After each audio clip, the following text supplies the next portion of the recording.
Welcome to Our Daily Bread Chronicles C20. I am so glad you are here. This is day 83 of our One Story That Leads to Jesus reading plan.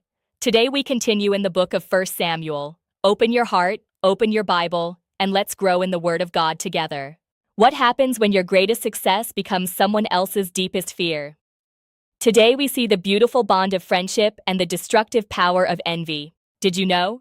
In the ancient Near East, Jonathan giving his robe and armor to David was a significant legal and symbolic act.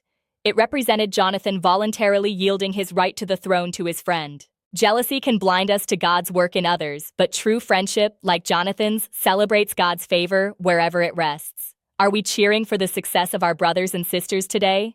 After David had finished talking with Saul, Jonathan became one in spirit with David, and he loved him as himself. From that day, Saul kept David with him and did not let him return home to his family. And Jonathan made a covenant with David because he loved him as himself. Jonathan took off the robe he was wearing and gave it to David, along with his tunic, and even his sword, his bow, and his belt. Whatever mission Saul sent him on, David was so successful that Saul gave him a high rank in the army. This pleased all the troops, and Saul's officers as well. When the men were returning home after David had killed the Philistine, the women came out from all the towns of Israel to meet King Saul with singing and dancing, with joyful songs and with timbrels and lyres. As they danced, they sang, "Saul has slain his thousands, and David his tens of thousands." Saul was very angry. This refrain displeased him greatly.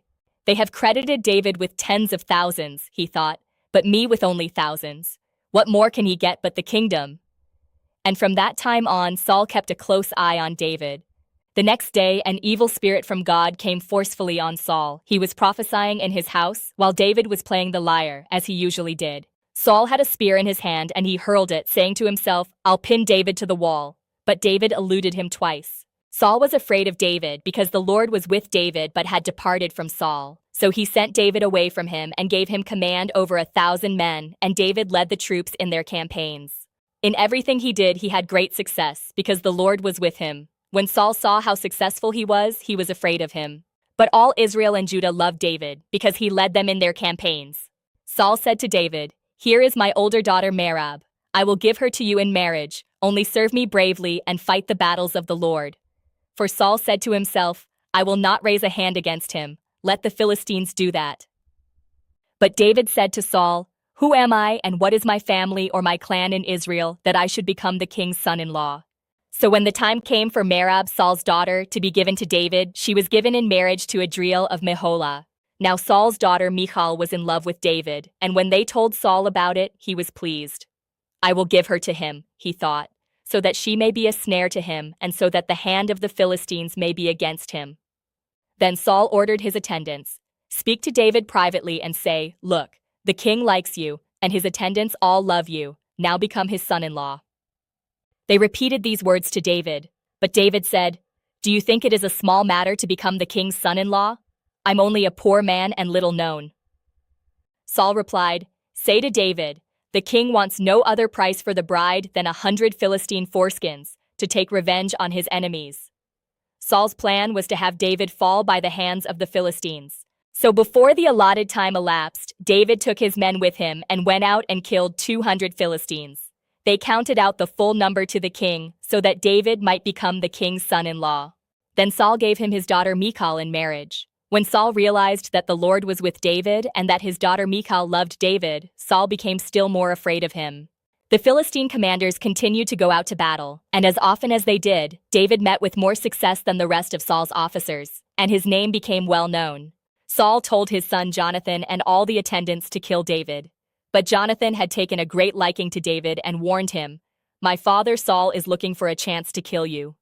Be on your guard tomorrow morning, go into hiding and stay there. I will go out and stand with my father in the field where you are. I'll speak to him about you and will tell you what I find out." Jonathan spoke well of David to Saul his father and said to him, "Let not the king do wrong to his servant David. He has not wronged you, and what he has done has benefited you greatly. He took his life in his hands when he killed the Philistine. The Lord won a great victory for all Israel, and you saw it and were glad. Why then would you do wrong to an innocent man like David by killing him for no reason?"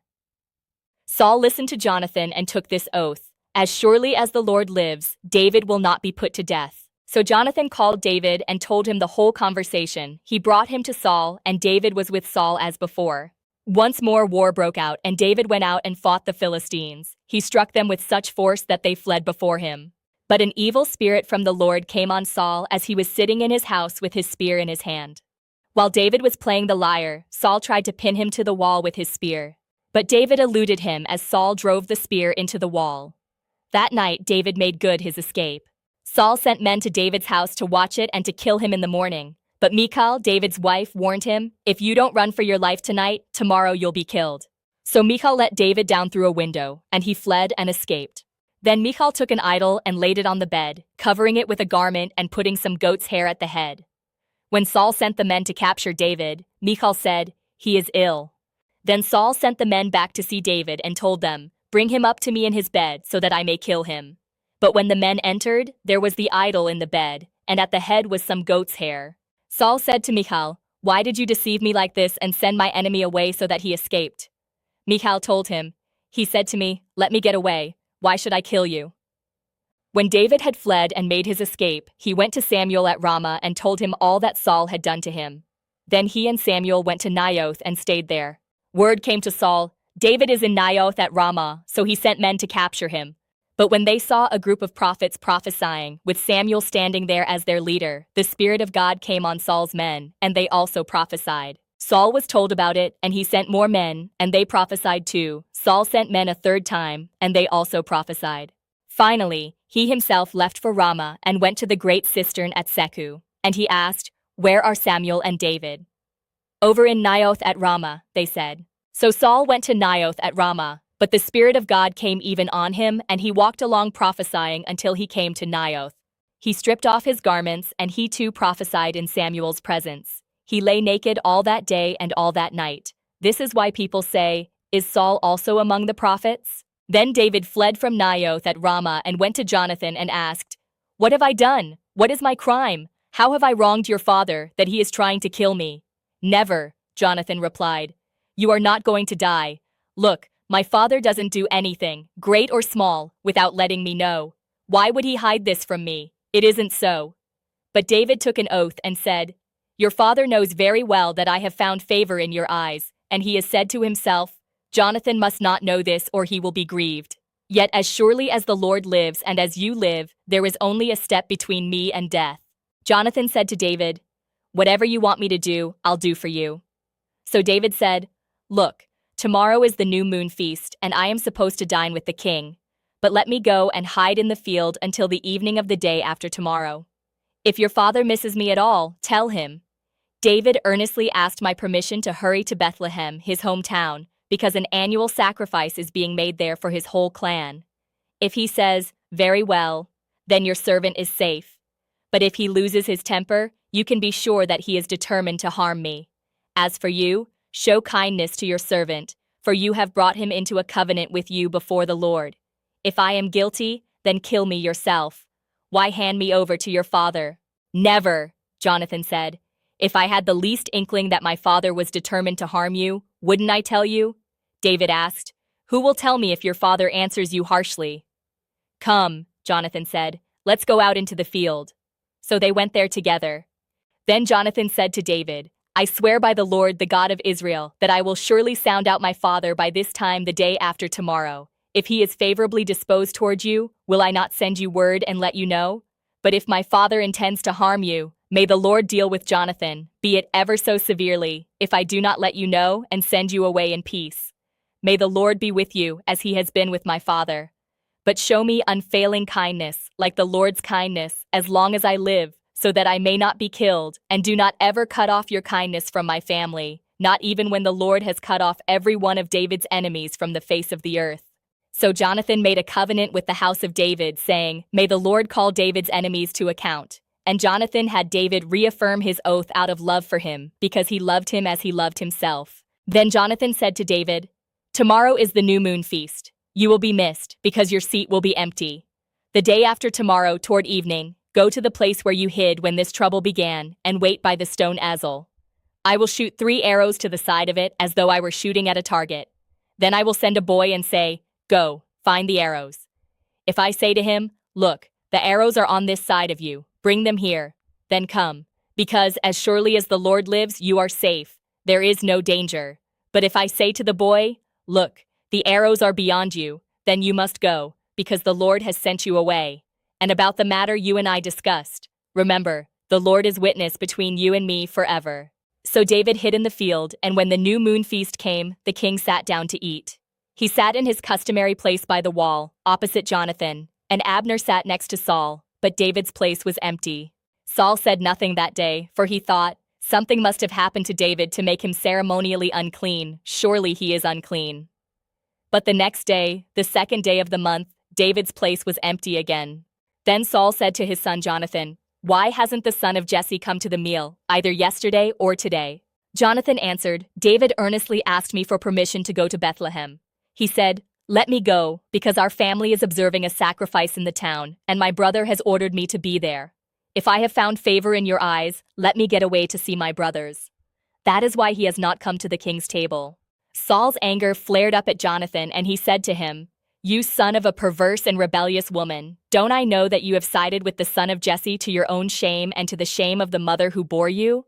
As long as the son of Jesse lives on this earth, neither you nor your kingdom will be established. Now send someone to bring him to me, for he must die." "Why should he be put to death? What has he done?" Jonathan asked his father. But Saul hurled his spear at him to kill him. Then Jonathan knew that his father intended to kill David. Jonathan got up from the table in fierce anger. On that second day of the feast, he did not eat, because he was grieved at his father's shameful treatment of David.